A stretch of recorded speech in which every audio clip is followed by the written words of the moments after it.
मथुरा के शाही ईदगाह में हनुमान चालीसा पढ़ने के ऐलान के बाद पूरे शहर में हाई अलर्ट कर दिया गया। इस बीच पुलिस ने एक शख्स को हिरासत में ले लिया। श्री कृष्ण जन्मभूमि के पास से पकड़ा गया ये शख्स कावड़ लिए हुए था और शाही ईदगाह मस्जिद में घुसने की कोशिश कर रहा था, जिसे मौके पर तैनात पुलिस ने हिरासत में ले लिया। हिरासत में लिया गया शख्स कांवड़ में लड्डू, गोपाल और गंगा जल लेकर आया था। उसका दावा है कि वो शाही ईदगाह का शुद्धिकरण करने जा रहा था। कहाँ जल चढ़ाना है? जन्मभूमि पे। ईदगाह पे भी जल चढ़ाना चाहते हो आप? हाँ, उसका शुद्धिकरण करना चाहते हैं हम। क्या हो गया ऐसा वहाँ? कहाँ से जल लाए हो? हम प्रयागराज, अयोध्या और खोरो। दरअसल हिंदू महासभा ने 6 दिसंबर को शाही ईदगाह में हनुमान चालीसा का पाठ करने का ऐलान किया था।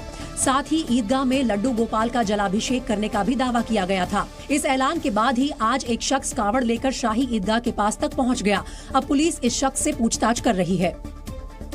अब मथुरा में अलर्ट के बीच दिन भर पुलिस और हिंदूवादी संगठन के कार्यकर्ताओं के बीच आंख में चोली चलती रही। पुलिस ने शाही ईदगाह जाने की कोशिश कर रहे कई कार्यकर्ताओं को हिरासत में ले लिया ताकि शहर का अमन चैन बरकरार रहे। शाही ईदगाह के पास से पुलिस ने एक शख्स को उस वक्त हिरासत में लिया जब वो ईदगाह की तरफ बढ़ रहा था। ये शख्स हाथ में सुंदरकांड की किताब लिए था। जब इसे हिरासत में लिया गया तो वो पुलिस की गाड़ी में ही हनुमान चालीसा पढ़ने लगा। पुलिस ने श्री कृष्ण जन्मभूमि परिसर के गेट पर पहुंचे कुछ कार्यकर्ताओं को भी हिरासत में लिया। कहा जा रहा है कि ये लोग हनुमान चालीसा के पाठ की तैयारी कर रहे थे। हिंदूवादी संगठन की धमकी के बीच शाही ईदगाह में पुलिस की निगरानी में दोपहर की नमाज पढ़ी गयी। दोपहर की नमाज हुई है और ये पुलिस प्रशासन की निगरानी में सुरक्षा व्यवस्था मुस्तैद है और सभी जो नमाजी हैं वो नमाज करके एक एक कर बाहर आ रहे हैं। और आप देख सकते हैं यहाँ पर पुलिस अलर्ट मोड पर है, सुरक्षा कर्मी यहाँ पर तैनात किए गए हैं। दरअसल अखिल भारत हिंदू महासभा के हनुमान चालीसा पाठ करने के ऐलान के बाद पूरे मथुरा शहर में सुरक्षा व्यवस्था और कड़ी कर दी गई थी और पूरे शहर में धारा 144 लगा दी गई और श्री कृष्ण जन्मभूमि परिसर के आसपास का इलाका छावनी में तब्दील कर दिया गया। चप्पे चप्पे पर सुरक्षा बलों की तैनाती की गई, जगह जगह बैरिकेडिंग की गई और हर आने जाने वाली गाड़ियों की तलाशी ली गई। हर संदिग्ध गतिविधि पर नजर रखी गई ताकि किसी भी अप्रिय घटना को टाला जा सके। खुद एसएसपी शैलेश पांडे ने सुरक्षा की कमान संभाली और मौके पर तैनात पुलिस कर्मियों को जरूरी निर्देश देते दिखे। सुरक्षा में कोई चूक न हो इसलिए ड्रोन से भी पूरे इलाके की निगरानी की गई। हमने पूरे क्षेत्र को सुपर जोन्स और सेक्टर्स में डिवाइड करके सिविल पुलिस, पीएससी, ट्रैफिक और हमारे सादे वस्त्रों में हमारी अभिसूचना की जो टीम है लगातार इसमें काम कर रही है। प्रशासन ने सोशल मीडिया पर भ्रामक और भड़काऊ पोस्ट करने वालों को भी चेतावनी दी और लोगों से किसी के बहकावे में न आने की अपील की। प्रशासन के इंतजाम से शाही ईदगाह कमेटी भी संतुष्ट नजर आई। कमेटी के सचिव तनवीर अहमद ने कहा कि कुछ बाहरी लोग माहौल खराब करने की कोशिश कर रहे हैं, लेकिन मथुरा की जनता उनकी कोशिश कामयाब नहीं होने देगी। और कुछ बाहरी लोगों ने इसकी आह्वान करने का काम किया है, लेकिन वो इस काम में इसलिए सफल नहीं है कि उन्हें स्थानीय स्तर पे कहीं भी किसी भी व्यक्ति का या किसी समाज का कोई समर्थन प्राप्त नहीं हुआ। तनवीर अहमद ने कहा कि पूरा मामला अदालत में है और उसके फैसले का इंतजार किया जाना चाहिए। यूपी के डिप्टी सीएम ब्रजेश पाठक ने भी अदालत में मामला होने का हवाला देकर कुछ भी कहने से इनकार कर दिया। क्योंकि मामला न्यायालय में है, अभी हमारा कुछ कहना उचित नहीं होगा। उधर अयोध्या में बाबरी विध्वंस के 30 साल पूरे होने पर हाई अलर्ट रहा। इस दौरान शहर की हर अहम जगह पर सुरक्षा बलों की तैनाती की गई। चप्पे चप्पे पर सुरक्षा के कड़े इंतजाम किए गए और हर आने जाने वाली गाड़ियों की तलाशी ली गई। सुरक्षा बलों को कोई संदिग्ध व्यक्ति दिखा तो उसको रोककर जांच की गई। दिन भर पुलिस मुस्तैद रही ताकि कोई अमन चैन बिगाड़ने की साजिश ना कर सके। इससे पहले पुलिस और सुरक्षा बलों के जवानों ने सोमवार रात पैदल गश्त भी की, जिसमें एसएसपी मुनिराज जी समेत कई बड़े अधिकारी भी शामिल हुए। उज्जैन महाकाल मंदिर परिसर में तरह तरह के वीडियो और रील्स बनाकर उनको सोशल मीडिया पर पोस्ट करना अब मुश्किल होगा, क्योंकि महाकाल मंदिर प्रबंधन ने परिसर में मोबाइल फोन पर पूरी तरह से प्रतिबंध लगा दिया है। यानी अब भक्त मंदिर परिसर में मोबाइल लेकर नहीं जा पाएंगे और उन्हें अपना मोबाइल बाहर ही छोड़ना होगा। मंदिर के एंट्री गेट पर मोबाइल रखने के लिए लॉकर बनाए जाएंगे, जहां टोकन सिस्टम के जरिए मोबाइल जमा करवाए जाएंगे। प्रबंधन ने दरअसल ये फैसला मंदिर परिसर में तैनात 2 महिला पुलिस कर्मियों का वीडियो वायरल होने के बाद लिया। बताया गया कि ये दोनों महिला सुरक्षा कर्मी मंदिर परिसर के भीतर तरह तरह के वीडियो रील्स बनाकर उन्हें सोशल मीडिया पर पोस्ट करती थी। इस मामले में दोनों महिला सुरक्षा कर्मियों पर भी कार्रवाई हुई है और सुरक्षा एजेंसी ने उनको सस्पेंड कर दिया है। इतना ही नहीं, प्रबंधन ने मंदिर में तैनात सुरक्षा कर्मियों के मोबाइल फोन रखने पर भी रोक लगा दी है, यानी सुरक्षा कर्मी ड्यूटी के दौरान मोबाइल अपने साथ नहीं रख पाएंगे। इससे पहले भी महाकाल मंदिर परिसर में बनाए गए कई वीडियोस पर विवाद हो चुका है। अमेरिका का हवाई द्वीप अंगारों की लाल रोशनी से दहकता दिखाई दिया। बताया गया कि हवाई द्वीप के सबसे सक्रिय मौना लोआ ज्वालामुखी से पिछले कई दिनों से लगातार लावा निकल रहा है, जिसकी वजह से हवाई द्वीप के एक बड़े हिस्से पर खतरा मंडराने लगा है, क्योंकि मौना लोआ ज्वालामुखी से निकल रहा लावा तेजी से रिहायशी इलाकों की तरफ बढ़ रहा है। खतरे को देखते हुए हवाई के बिग आइलैंड पर अलर्ट जारी कर दिया गया है।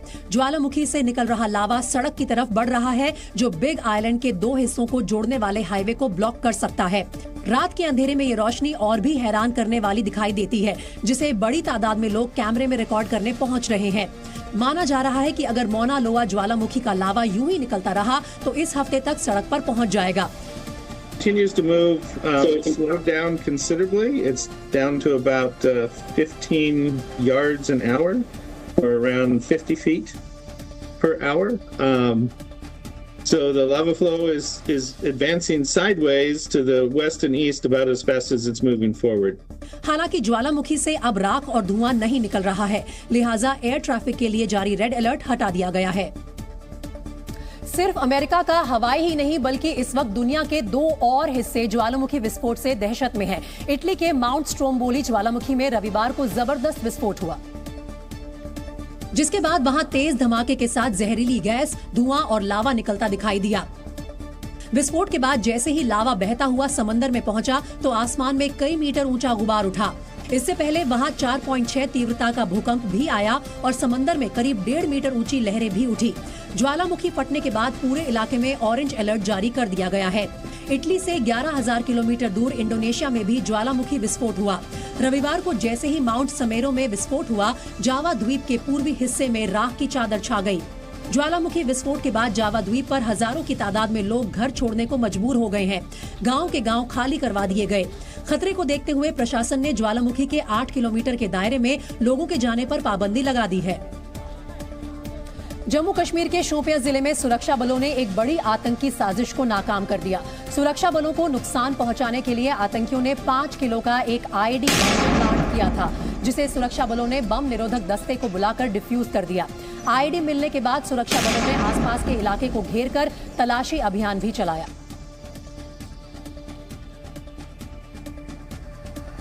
वहीं गाजियाबाद की एक हाउसिंग सोसाइटी में गार्ड से बदतमीजी का नया मामला सामने आया है। दिल्ली से सटे गाजियाबाद में एक शख्स का गुस्सा सोसाइटी के गार्ड पर फूटा। गार्ड को दरवाजा खोलने में देरी होने के बाद दबंग शख्स ने गार्ड को बेरहमी से पीटा। इस घटना का वीडियो अब सोशल मीडिया पर वायरल हो रहा है।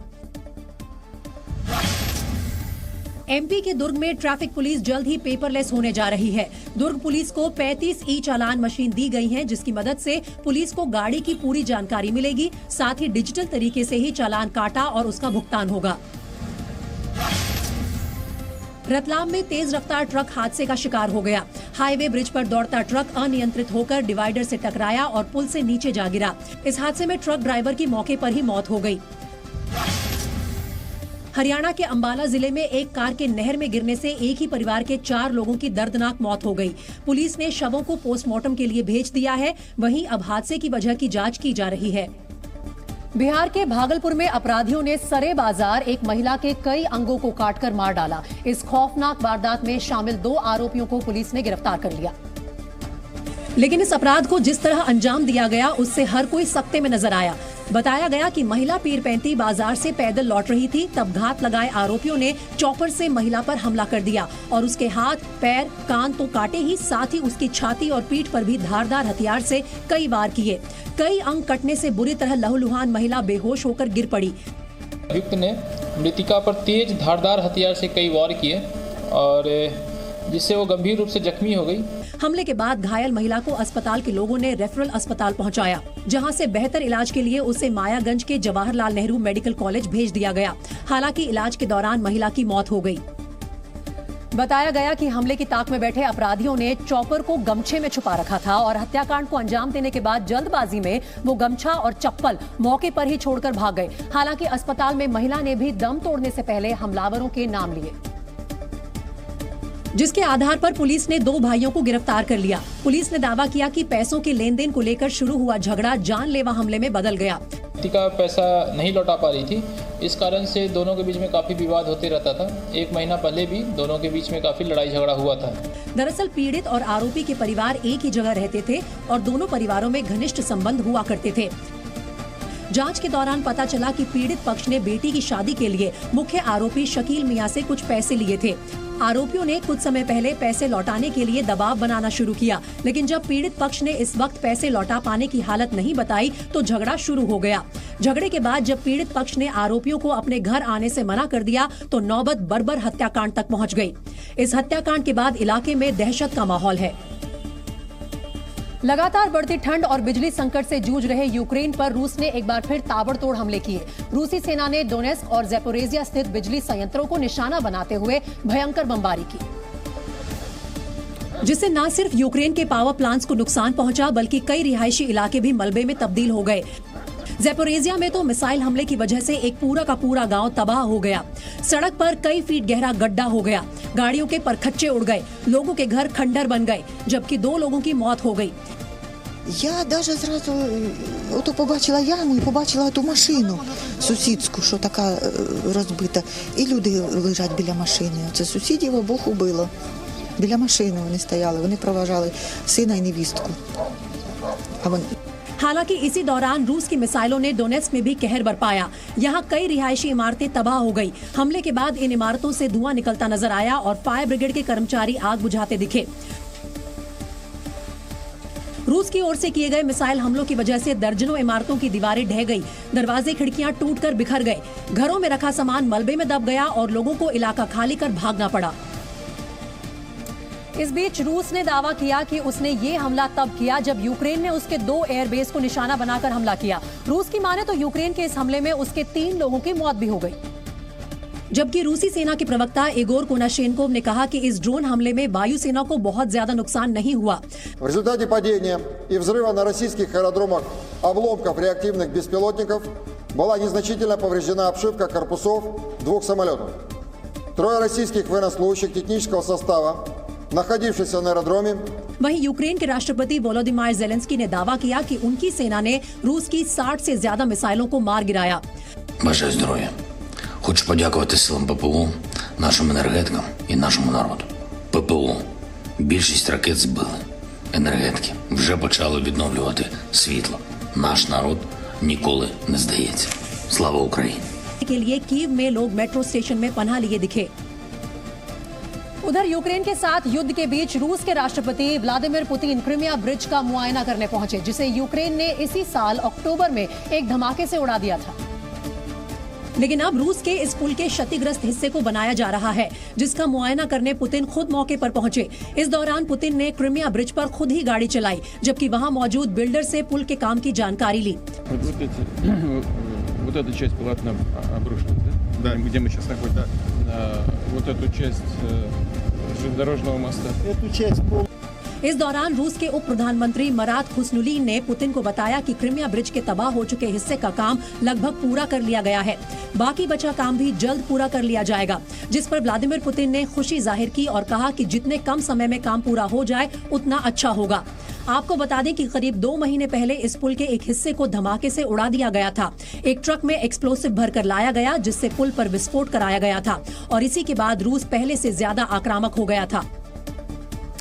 टेस्ला और ट्विटर जैसी कंपनियों के सीईओ एलॉन मस्क का स्टार्टअप न्यूरालिंक विवादों में फंसता दिख रहा है। एलॉन मस्क का दावा है कि न्यूरालिंक के ब्रेन चिप की मदद से दिव्यांग या लकवे का शिकार व्यक्ति शरीर सामान्य व्यक्ति की तरह काम कर सकेगा, लेकिन अमेरिकी प्रशासन ने पशु कल्याण कानूनों के उल्लंघन के मामले में न्यूरालिंक की जांच शुरू कर दी है।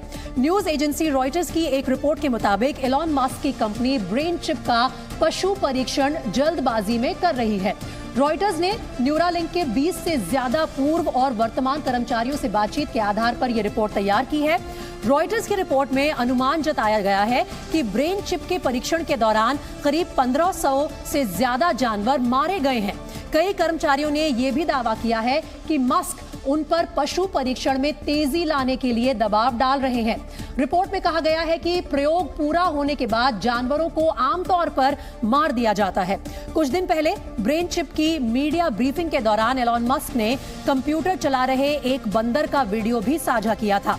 मस्क ने कहा था कि अगले 6 महीने में ब्रेन चिप का ह्यूमन ट्रायल शुरू कर देंगे, लेकिन अब पशु कल्याण नियमों के उल्लंघन की बात सामने आने के बाद ब्रेन चिप के ह्यूमन ट्रायल में देरी हो सकती है। छत्तीसगढ़ के अंबिकापुर में मेडिकल कॉलेज में 4 नवजातों की मौत से हड़कंप मच गया। बच्चों के घरवालों का आरोप है कि रात में मेडिकल कॉलेज की बिजली 4 घंटे तक गायब रही और इस दौरान जनरेटर भी नहीं चले, जिसकी वजह से अस्पताल में भर्ती 4 बच्चों की मौत हो गई। सुबह अस्पताल प्रबंधन ने जब बच्चों की मौत की जानकारी उनके घर वालों को दी तो अस्पताल में चीख पुकार मच गई। परिजन अस्पताल प्रबंधन पर लापरवाही का आरोप लगाते हुए हंगामा करने लगे।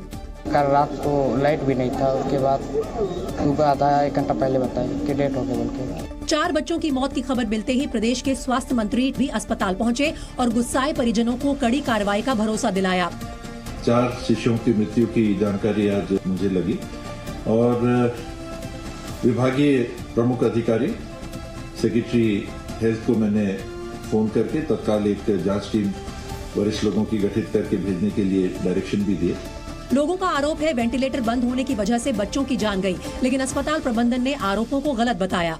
लाइट गोल से इसका कोई सीधा संबंध नहीं है। लाइट गोल आज आ रही थी, तत्काल निरंतर रूप से बाधित हुई ऐसा नहीं है। वहीं क्रिसमस के त्योहार में अब 1 महीने से भी कम का समय रह गया है। ऐसे में जश्न की तैयारियां जोरों पर हैं। ऑस्ट्रेलिया में बिजली की बढ़ी कीमतें लोगों के उत्साह को झटका नहीं दे पाई है।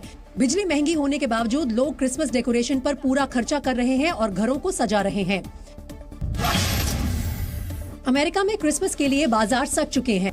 हर साल की तरह इस साल भी न्यूयॉर्क के रॉकफेलर सेंटर में क्रिसमस ट्री लगाया गया है, जिस पर 50,000 लाइट्स के साथ सजावट की गई है। नासा का ओरियन कैप्सूल चांद के बेहद करीब पहुंचने के बाद अब वापसी कर रहा है। नासा ने नई तस्वीरें जारी करते हुए बताया कि 11 दिसंबर को ओरियन कैप्सूल पृथ्वी पर वापस लौटेगा और इसी के साथ आर्टेमिस 1 मून मिशन खत्म होगा। पूर्व एशियाई देश मंगोलिया में लोग भ्रष्टाचार से परेशान होकर सड़कों पर उतर आए हैं। भ्रष्टाचार के खिलाफ इस प्रदर्शन में 10,000 से ज्यादा लोग शामिल हैं और राष्ट्रपति के इस्तीफे की मांग कर रहे हैं। विंटर सेशन के दूसरे दिन यूपी विधानसभा में मुख्यमंत्री योगी आदित्यनाथ ने राज्य में बेहतर कानून व्यवस्था होने का जिक्र किया और दावा किया कि देश के दूसरे हिस्सों में यूपी मॉडल अब एक मिसाल बन गया है। जाहिर है, देश के दूसरे हिस्सों में जिस तरह अपराधियों को काबू में करने के लिए बुलडोजर का चलन बढ़ा, मुख्यमंत्री के जहन में वो बात रही होगी। बेहतरीन कानून व्यवस्था की स्थिति के माध्यम से हम लोगों ने प्रदेश को कानून व्यवस्था का एक बेहतरीन मॉडल देश को दे करके उसको देश के सामने एक नजीर बनवाया। मुख्यमंत्री ने राज्य में हर साल होने वाले दंगों का विस्तार से जिक्र तो नहीं किया, लेकिन उनके शासनकाल में दंगों पर जिस तरह रोक लगी उसकी बात जरूर की। उत्तर प्रदेश राज्य दंगा मुक्त हो सकता है, उत्तर प्रदेश ने साबित किया और आज देश के अंदर कहीं भी हम जाते हैं लोग इस बात की चर्चा करते हैं। योगी आदित्यनाथ के शासनकाल में दंगों पर रोक लगी और अपराधियों से सख्ती से निपटा गया, इसमें कोई शक नहीं। विधानसभा में अनुपूरक बजट पेश करने के दौरान मुख्यमंत्री ने यह दावा भी किया कि अब उत्तर प्रदेश में हर पर्व त्योहार शांति से मनाए जाते हैं। आंकड़े भी इसकी गवाही देते हैं। एनसीआरबी की रिपोर्ट के मुताबिक बीते साल यानी 2021 में यूपी में 3 सांप्रदायिक दंगे हुए, जबकि उससे 1 साल पहले 2020 में यहां एक भी दंगा नहीं हुआ। जबकि पड़ोसी राज्य झारखंड में 2021 में 101 सांप्रदायिक हिंसा और अपराध के मामले सामने आए और इन्हीं दिनों बिहार में ऐसे 139 मामले उजागर हुए। साल 2021 में राजस्थान में सांप्रदायिक हिंसा और अपराध के 22 मामले दर्ज किए गए। वहीं महाराष्ट्र में इसी दौरान 90 केस दर्ज किए गए। बीजेपी के ही शासन वाले हरियाणा में बीते साल सांप्रदायिक हिंसा और अपराध के 40 मामले सामने आए, जबकि पूरे देश की बात करें तो बीते साल 2021 में सांप्रदायिक हिंसा के करीब 530 मामले दर्ज किए गए।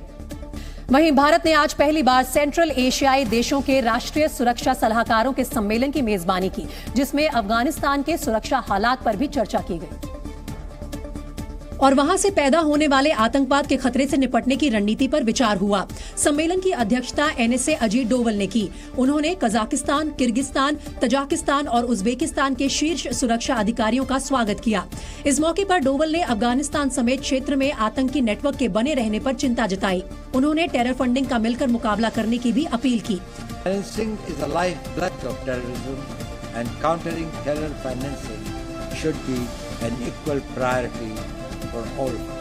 डोवल ने कहा कि संयुक्त राष्ट्र के सभी सदस्यों को आतंकवादी गतिविधियों में शामिल संस्थाओं को मदद देने से बचना चाहिए। उन्होंने सेंट्रल एशियाई देशों के साथ बेहतर कनेक्टिविटी बनाने में सहयोग का भी भरोसा दिया।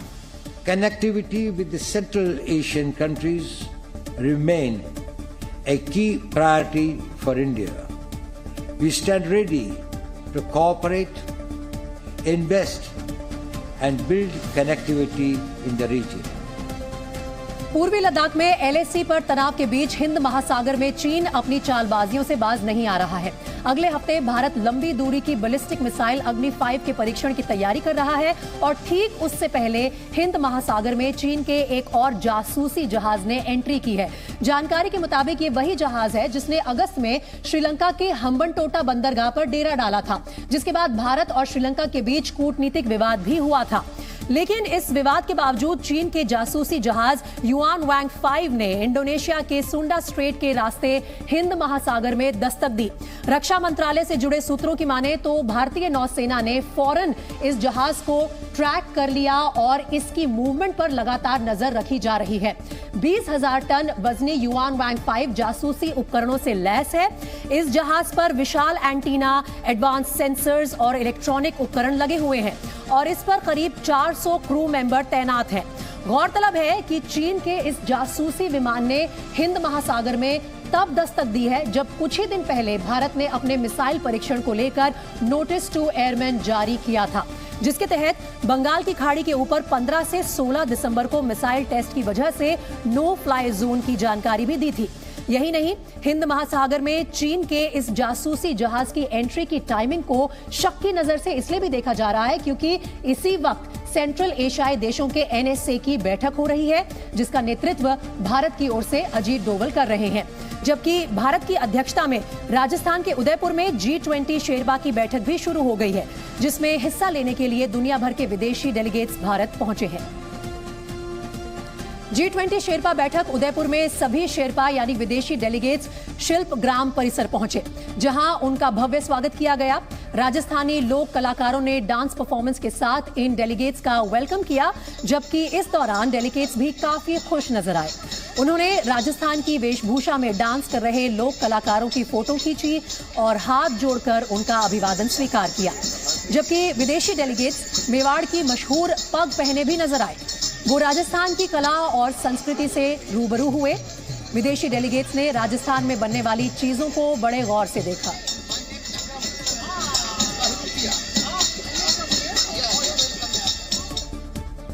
वहीं कोलंबिया के पेब्लो रिको इलाके में उस वक्त अफरा तफरी मच गई जब वहां भयंकर लैंडस्लाइड हुआ और यात्रियों से भरी एक बस लैंडस्लाइड की चपेट में आ गई, जो हादसे के वक्त सड़क से गुजर रही थी। वीडियो में दिखा कि पहाड़ का एक बड़ा हिस्सा अचानक सड़क पर आ गिरा और बस मलबे में दब गई।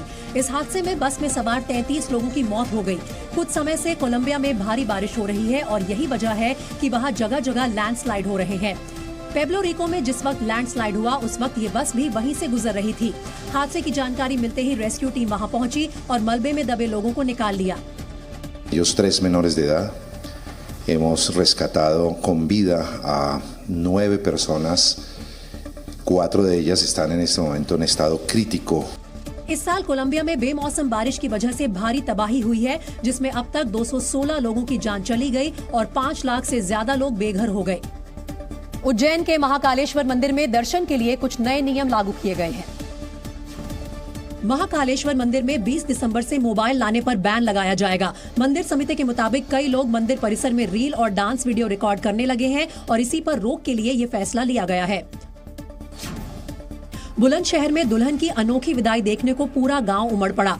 7 फेरे लेने के बाद दूल्हा दुल्हन हेलीकॉप्टर में सवार हुए। सुरक्षा के लिहाज से दमकल विभाग और पुलिस टीम भी मौके पर मौजूद रही। कानपुर देहात में आर्मी का टैंकर अनियंत्रित होकर पेड़ से टकरा गया। आर्मी टैंकर में 3 जवान सवार थे, जिनमें से एक को काफी चोटें आई। जानकारी के मुताबिक टैंकर चलाते चलाते ड्राइवर को नींद आने से ही हादसा हुआ। एमपी के धार जिले में पुलिस ने ड्रग्स के खिलाफ बड़ी कार्रवाई की। पुलिस ने एक्शन लेते हुए एक किसान के खेत से गांजे के 1000 से ज्यादा पौधे जब्त किए। वहीं एनडीपीएस एक्ट के तहत केस दर्ज करते हुए आरोपी किसान को गिरफ्तार किया। सांसद बदरुद्दीन अजमल की हिंदुओं पर की गई टिप्पणी पर सियासी घमासान थमने का नाम नहीं ले रहा। हालांकि बयान पर विवाद बढ़ने के बाद एआईयूडीएफ के अध्यक्ष ने माफी मांग ली। लेकिन अजमल ने जिस तरह हिंदू महिलाओं को ज्यादा बच्चे जन्म देने की सलाह दी, वो असम के मुख्यमंत्री को चुभ गई और उन्होंने इसे अजमल की वोट बैंक की राजनीति बताया। লিডাৰ বিলাকে ভোটৰ ধান্দাত মানুহক বাচ্চা জন্ম দিব কয়। মই কৈছো আপোনালোকৰ মোক ভোট নালাগে, কিন্তু আপোনালোকে বাচ্চাক ডাক্তৰ ইঞ্জিনিয়াৰ কৰক।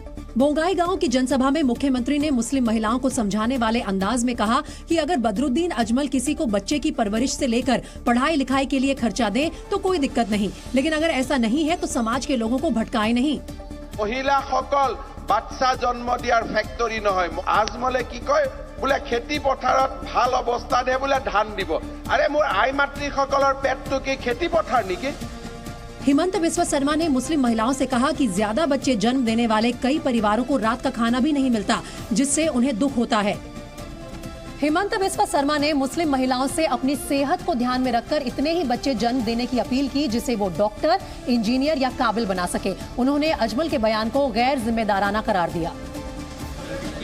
असल में बदरुद्दीन अजमल ने 3 दिन पहले जो कुछ कहा वो मुख्यमंत्री हिमंता को नागवार गुजरा।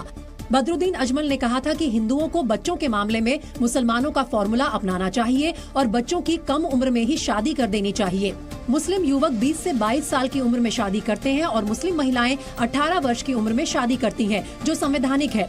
अजमल ने ये भी कहा कि हिंदू शादी से पहले 1, 2 या 3 अवैध पत्नियां रखते हैं, जो बच्चों को जन्म नहीं देते और आनंद लेकर पैसे बचाते हैं। हालांकि इस बयान के तूल पकड़ने के बाद अजमल ने माफी मांगने में देरी नहीं की।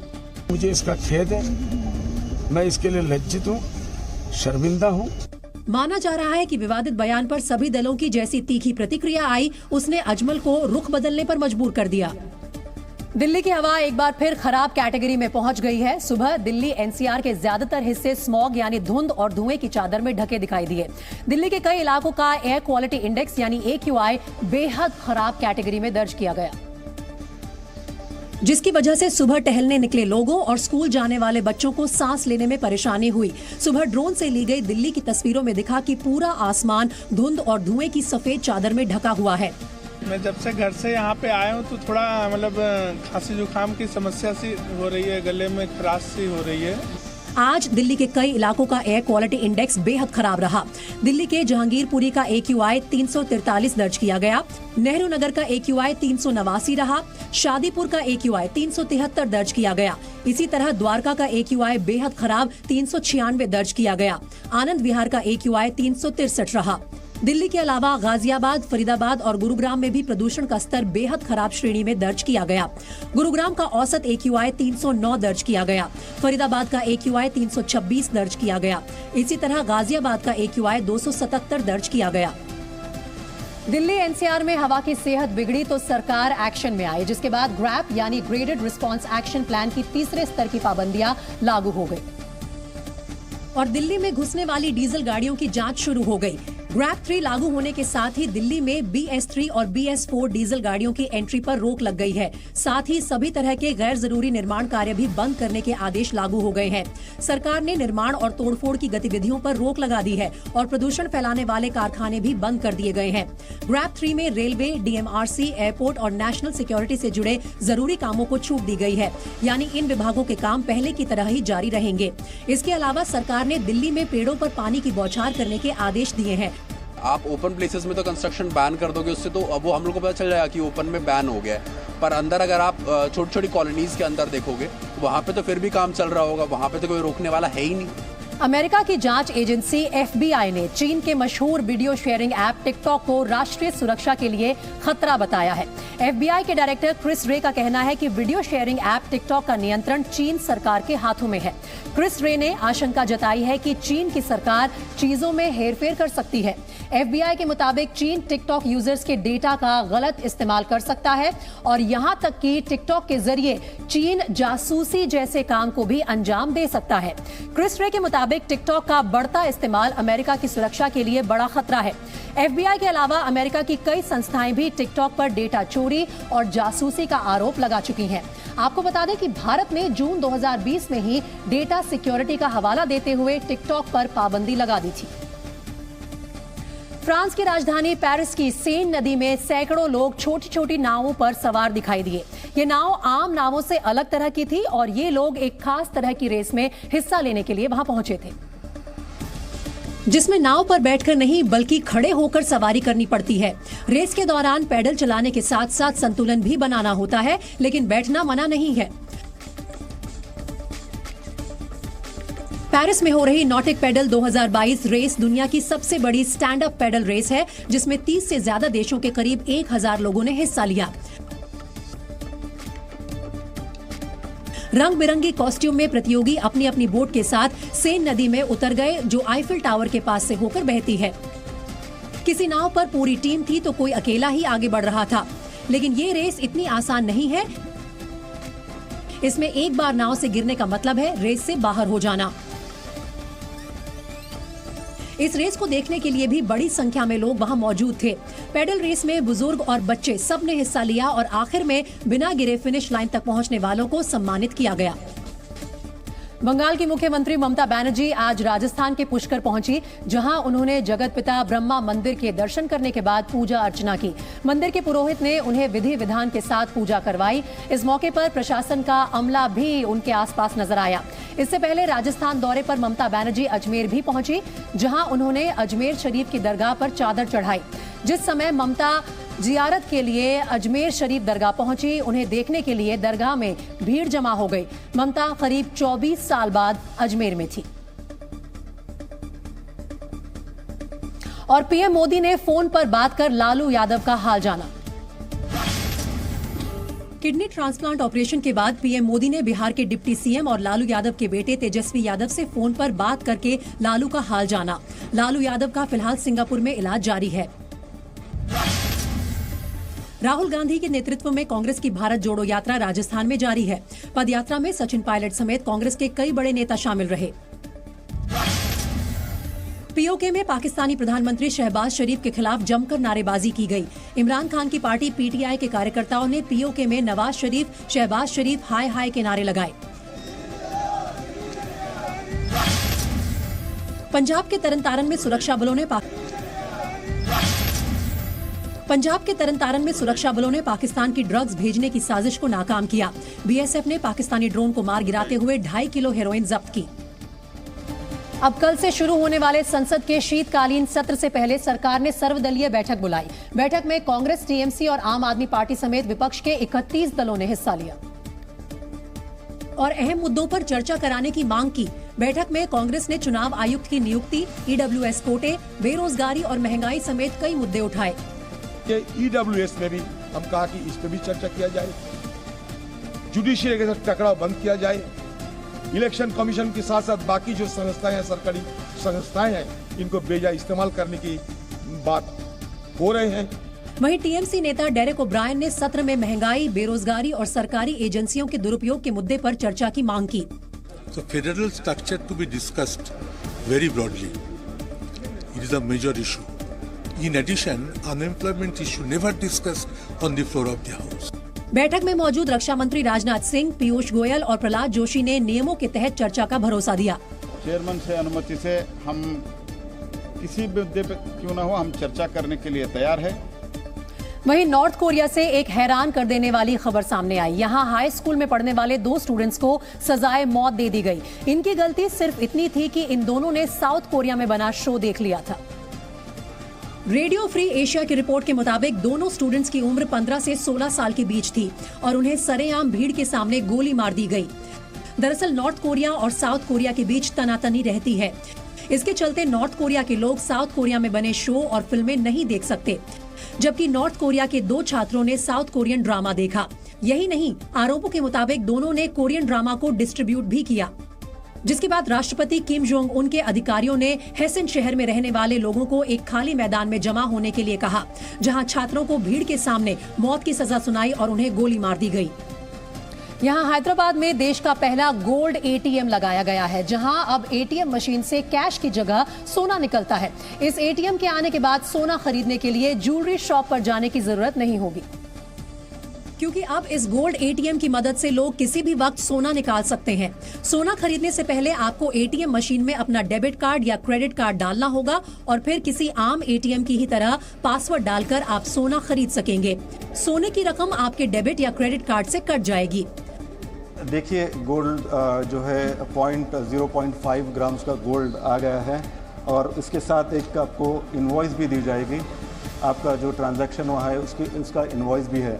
तो जैसे एटीएम हम आम तौर पर ऑपरेट करते हैं जिससे करेंसी निकलती है, उसी प्रकार से ठीक ये भी एटीएम काम कर रहा है। हैदराबाद में लगाए गए गोल्ड एटीएम से फिलहाल 0.5 ग्राम से लेकर 100 ग्राम तक के सोने के सिक्के खरीद सकते हैं। ये भी आम आदमी आके इसमें से they can withdraw the coins from 0.5 grams to 100 grams. अभी इसका what is the intention behind doing this one is like जो भी आदमी 0.5 ग्राम्स खरीदना चाहता है या 1 ग्राम खरीदना चाहते हैं, they can not go to jewellery showroom. सोना उगलने वाली इस एटीएम मशीन को अब हैदराबाद के अलावा देश के दूसरे शहरों में भी लगाने की तैयारी चल रही है। राहुल गांधी की भारत जोड़ो यात्रा इन दिनों राजस्थान में चल रही है। राहुल की भारत जोड़ो यात्रा आज कोटा पहुंच गई, लेकिन इससे पहले झालवाड़ में भारत जोड़ो यात्रा में गहलोत और पायलट एक साथ नजर आए। दोनों राहुल गांधी की यात्रा में एक साथ समर्थकों सहित शामिल हुए, तो वहीं यात्रा में शामिल समर्थक राजस्थानी वाद्य यंत्र भी बजाते नजर आए। टेस्ला और स्पेसएक्स जैसी कंपनियों के मालिक एलॉन मस्क ने जब से ट्विटर को खरीदा है, तब से ट्विटर का लगातार कारोबार घट रहा है। मीडिया रिपोर्ट्स के मुताबिक एलॉन मस्क ने अक्टूबर के आखिर में ट्विटर खरीदा, जिसके बाद से इस सोशल मीडिया प्लेटफॉर्म पर विज्ञापनों में कमी आई है और इसके लिए मस्क की नीतियों को जिम्मेदार माना जा रहा है। मई में जब मस्क ने ट्विटर खरीदने पर सहमति जताई थी, उस वक्त 3,980 विज्ञापनदाता थे, लेकिन 6 महीने बाद अक्टूबर में सिर्फ 2,315 विज्ञापनदाता रह गए। यूरोप, मिडिल ईस्ट और अफ्रीका में ट्विटर के विज्ञापन 50% तक कम हुए हैं। रिपोर्ट्स के मुताबिक फीफा वर्ल्ड कप से ट्विटर को हमेशा फायदा होता था, लेकिन इस बार ऐसा नहीं है। इस हफ्ते ट्विटर को विज्ञापनों के जरिए अमेरिका से होने वाली कमाई में 80% की कमी दर्ज की गई। ट्विटर की कुल कमाई में 90% हिस्सेदारी विज्ञापनों की है, यानी अगर ट्विटर 100 रुपए कमाता है तो उसमें 90 रुपए विज्ञापन से ही आते हैं। विज्ञापन घटने की वजह से ट्विटर लगातार अपनी आय के अनुमान में कटौती कर रहा है। ट्विटर ने इस साल की आखिरी तिमाही में 11,397 करोड़ रुपए की कमाई का दावा किया था, लेकिन अब इस अनुमान को घटाकर 8,956 करोड़ कर दिया गया है। मध्य प्रदेश के दामोह में पथरिया से बीएसपी विधायक रामबाई सिंह ने रिश्वतखोर सरपंच और भ्रष्ट अधिकारियों की जमकर क्लास लगाई। गांव वालों ने विधायक से शिकायत की थी कि पीएम आवास योजना के नाम पर उनसे पैसे लिए जा रहे हैं, जिसकी शिकायत मिलते ही विधायक रामबाई एक्शन में आ गई। अधिकारियों को सूचना दिए बिना ही रामबाई घूगरा गांव पहुंची और पंचायत लगाकर ऑन द स्पॉट फैसला सुनाने लगी। विधायक ने पहले सरपंच को तलब किया और फिर उन सभी लोगों को बुलाया जिनसे सरपंच ने पैसे लिए थे। इस दौरान विधायक रामबाई ने पैसे देने वाले लोगों को गंगा जल हाथ में देकर कस्में दिलवाई और सरपंच से भी सभी लोगों के पैसे वापस दिलवाए। भरी पंचायत में विधायक रामबाई रिश्वत लेने वाले सरपंच के रिश्तेदारों को फोन पर फटकारते भी दिखी। दाऊ साहब, ए दाऊ, पैसा वसूल लाए हैं जैसे भी बन है हमसे। विधायक रामबाई का ये वीडियो सोशल मीडिया पर जमकर वायरल हो रहा है। तोशाखाना केस में फंसे इमरान खान के लिए एक और बुरी खबर आई। पाकिस्तान के चुनाव आयोग ने संकेत दिए कि इमरान को पार्टी का अध्यक्ष पद भी छोड़ना पड़ सकता है। जिसके लिए इलेक्शन कमीशन ऑफ पाकिस्तान ने संविधान की धारा 5 का हवाला देते हुए कहा कि ऐसा कोई भी शख्स किसी राजनीतिक दल में अहम जिम्मेदारी नहीं संभाल सकता जिसे चुनाव लड़ने के लिए अयोग्य ठहरा दिया गया हो। वहीं पाकिस्तान के सुप्रीम कोर्ट ने भी इलेक्शन कमीशन को निर्देश दिया कि वो इमरान खान, असद उमर और फवाद चौधरी के खिलाफ कानून के मुताबिक कार्रवाई करे। सुप्रीम कोर्ट का इलेक्शन कमीशन को इमरान खान, फवाद चौधरी और असद उमर के खिलाफ कार्रवाई का हुक्म। पीटीआई रहनुमाओं को जारी शो कॉज नोटिस पर एतराजात का भी जायजा लिया जाए। दरअसल इन तीनों ने सुप्रीम कोर्ट का दरवाजा खटखटाया था और अपील की थी कि इलेक्शन कमीशन को उन पर कार्रवाई करने से रोके, क्योंकि उनके खिलाफ चल रहे मामलों में अब तक फैसला नहीं आया है। अब बचपन में आपने गली क्रिकेट तो जरूर खेला होगा, लेकिन क्या आपने कभी गली टेनिस खेला है? देखिए ये वीडियो। वैसे तो टेनिस का खेल काफी बड़े टेनिस कोर्ट पर खेला जाता है, लेकिन टेनिस के इन शौकीनों ने अपने घर पर ही एक छोटा सा मिनी टेनिस कोर्ट बना लिया है। छोटा ही सही, लेकिन वो इस कोर्ट पर भी वैसे ही खेल रहे हैं जैसे किसी बड़े टेनिस कोर्ट पर खेला जाता है।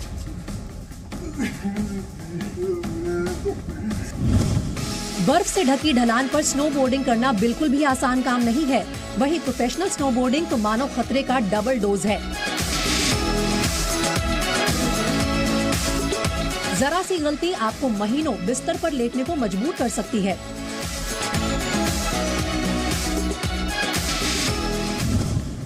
एक माँ को सबसे बड़ा योद्धा कहा जाता है और ये वीडियो उसी का सबूत है। एक्सीडेंट के बाद अपने बच्चे की जान बचाने के लिए इस महिला के पास शायद बस कुछ ही सेकंड थे और उन चंद सेकंडों में ही इस माँ ने चमत्कार कर दिखाया।